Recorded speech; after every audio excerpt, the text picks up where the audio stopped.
Salam tout le monde, j'espère que vous allez bien. On se retrouve aujourd'hui pour une nouvelle vidéo. J'ai remarqué que les vidéos que j'ai faites par rapport à l'organisation vous ont beaucoup plu. Du coup, je décide de continuer dans cette playlist de cette série de vidéos. Et d'ailleurs, j'adore tout ce qui concerne l'organisation. Je passe mon temps à regarder ça. J'essaie de trouver des astuces pour me faciliter la tâche et pour me rendre la vie plus agréable et profiter de plus de temps avec mes filles. Donc, Lioma, on se retrouve pour partager quelques astuces avec vous pour ne plus se dire ah, je n'ai pas assez de temps pour faire ça. Ah, je n'ai pas assez de temps pour faire ça. Une journée de 24 heures, ce n'est pas suffisant pour moi. Donc, اليوم غادي نحاولوا نلقاو لا سوليوشن لهذا الشيء كامل. اول حاجه اللي كندير واللي علمتني ماما واللي عاونتني بزاف في الحياه ديالي وسورتو من بعد ما ولاو عندي لي زانفون سي دو préparer les vêtements, les affaires, le maquillage, les sous-vêtements, les chaussures la veille. On n'attend pas le matin pour faire les choses parce que كتحس براسك stressé, كتجري, t'es en retard pour arriver au boulot, alors que là, si tu le fais la veille, tu prépares ta gamelle, si tu ramènes la bouffe avec toi, tu prépares tes vêtements, tout ça, si tu les prépares la veille, tu pars zen le matin, tu as le temps de prendre ton petit déj, tu as le temps de te faire une beauté, tu as le temps de pas mal de choses et aussi, surtout, tu pars sereine au travail. Tani haja li j'arrête pas de la répéter dans mes vidéos, c'est de faire une to-do list, mais en priorisant les tâches et de rassembler les tâches dans la même catégorie. Si tu dois faire la cuisine, bah, tu fais toutes les tâches qui concernent la cuisine. Tu rassembles la beauté ensemble, tout ce qui est skincare, brushing, tout ce que tu veux, tu les mets ensemble. Tu organises ta journée de cette façon-là et garde à côté de toi des stabilos, moi je préfère des couleurs pastel, comme ça je stabilote les tâches, je fais un code couleur dans mes tâches et ça me donne envie de respecter ces objectifs-là que je me suis mise pour la journée. Mais il faut savoir aussi qu'il faut bien évaluer, donc évaluer correctement le temps imparti pour chaque tâche. Et faites des objectifs SMART, comme ce que j'ai dit dans ma vidéo précédente, il faut avoir des objectifs réalisables et atteignables dans la journée.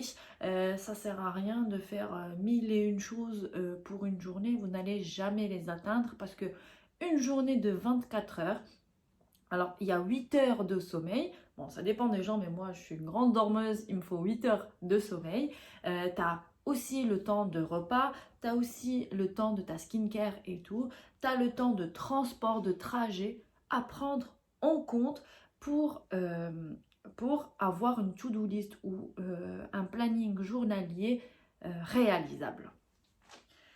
Troisième chose, c'est dès le matin, on se consacre du temps pour soi, prendre une douche, prendre son petit déj tranquillement,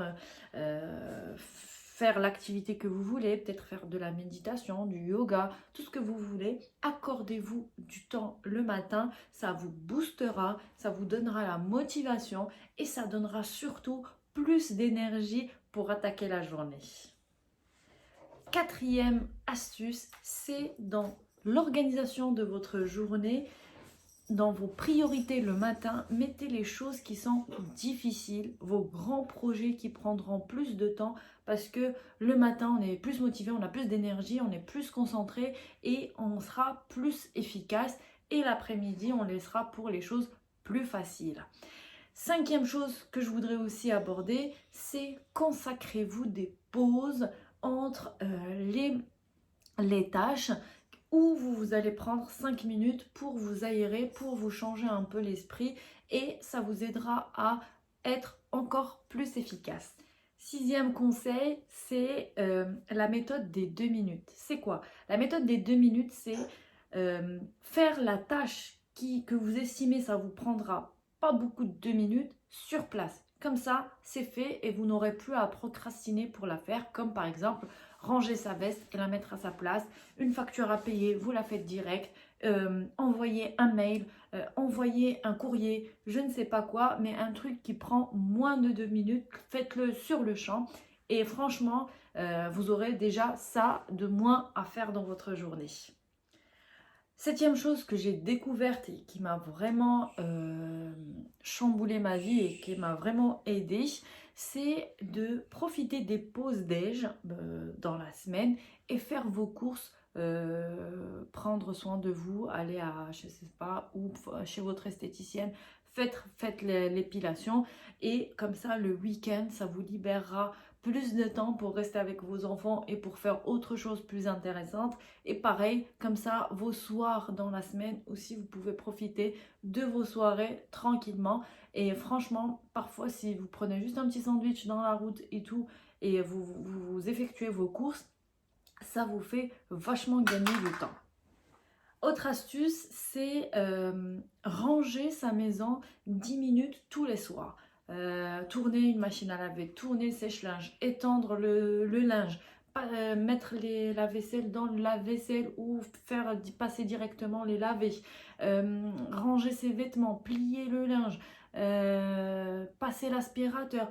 10 minutes chaque jour, ça vous évitera de passer des journées entières pendant le week-end à faire le ménage.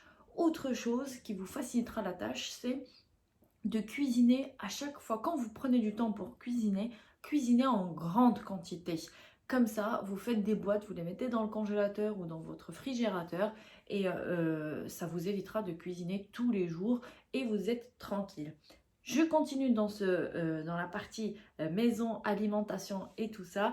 Donc, il y a pas mal de gens qui préfèrent faire aussi une méthode, c'est faire un planning des menus par semaine. Moi, personnellement, je ne suis pas partisane de ça. J'aime bien ce qui me traverse dans l'esprit, je le mets et je ne vais pas forcément respecter le planning là. Parce que j'ai déjà essayé, mais moi, ça ne marche pas avec moi. Mais je trouve que quand même, il y a pas mal d'avantages. C'est que déjà, vous vous libérez l'esprit. Vous avez une décharge mentale. Franchement, ça, si le dimanche, vous vous posez, vous mettez tel jour je cuisine ça, tel jour je cuisine ça, ça vous aidera aussi à faire les courses et ne pas gaspiller les aliments.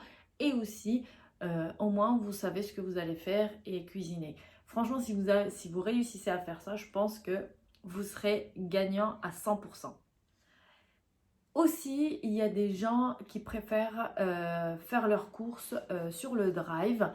Ça vous fait gagner de l'argent, ça vous évite les tentations, vous respectez votre budget et je pense que c'est un gain de temps et gain d'argent. Moi, personnellement, je ne le fais pas parce que je trouve en comparant quelques produits, tu payes plus cher quand c'est du drive. Et aussi, il n'y a pas toutes les promos. Et moi, je suis une grande fan des promos. Et c'est qu'avec ça que j'arrive à respecter mon budget alimentation. Donc voilà, c'était tout pour cette vidéo. N'hésitez pas à partager avec nous vos astuces pour mieux vous organiser quotidiennement et hebdomadairement. Je prendrai aussi, je vais essayer de les appliquer sur moi si je trouve que c'est applicable par rapport à mon mode de vie. Et ça pourrait aider aussi d'autres gens. Donc, merci d'avoir regardé la vidéo jusqu'à la fin. Je dis bienvenue aux personnes qui viennent de s'abonner et qui sont toujours présents pour regarder mes vidéos. Je vous dis à la semaine prochaine. Salam.